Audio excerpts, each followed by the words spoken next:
Messieurs les parlementaires,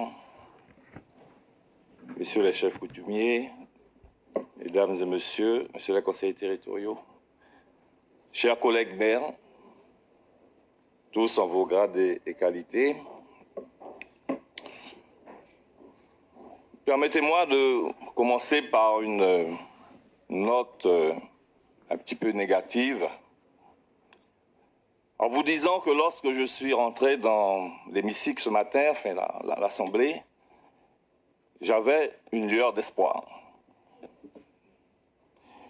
Une lueur d'espoir de voir les Guyanais se mobiliser et voter, je me suis dit, à l'unanimité ou à une grande majorité, un projet qui, selon moi, avait été peaufiné avec des personnes de qualité. Et lorsque j'ai regardé le projet en lui-même, je trouvais qu'il y avait eu beaucoup d'attention portée dans sa réalisation. 5 heures après, bientôt 6 heures, je me rends compte que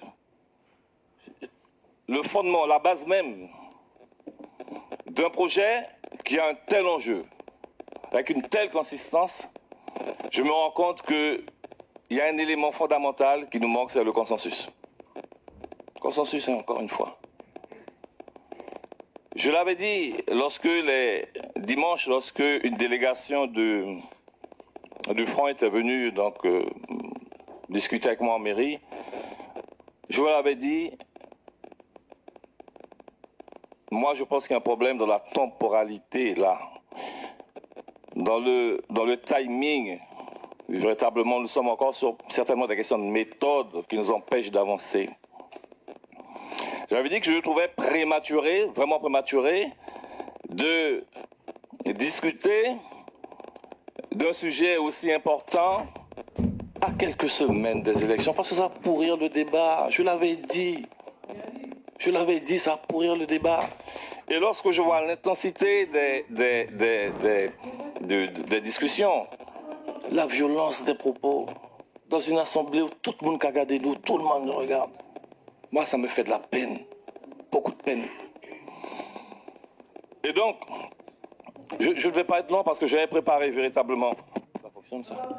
J'avais préparé un discours de 2 pages, mais en fait je vais l'écourter en disant tout simplement que j'ai eu l'espoir à un moment donné de voir que nous sortirions grandis de ce débat-là aujourd'hui. J'avais cet espoir-là ce matin. Malheureusement, je me rends compte que dès le départ,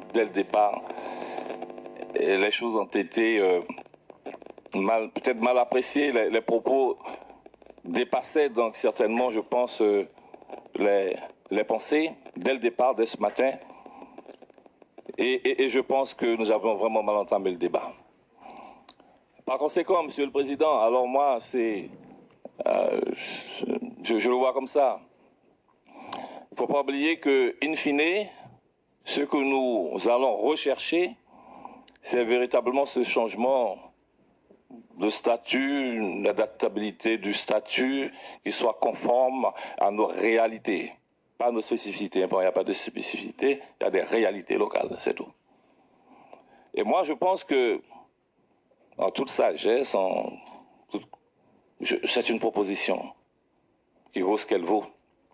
Je pense qu'il faudrait, à mon avis, si on ne veut pas être, je dirais, ridicule devant la population, si on veut paraître sérieux, je vous demanderai, mesdames et messieurs, de convenir de façon consensuelle là maintenant, de revoir, de repousser, de reporter, de réorganiser d'une manière ou d'une autre ce débat-là.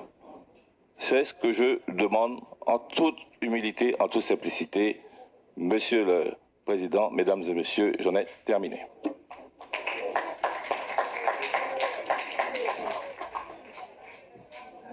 Merci collègue pour ton intervention et ta courageuse proposition. Nous passons la parole à la collègue Jacques Aria. Et après, c'est le collègue Hort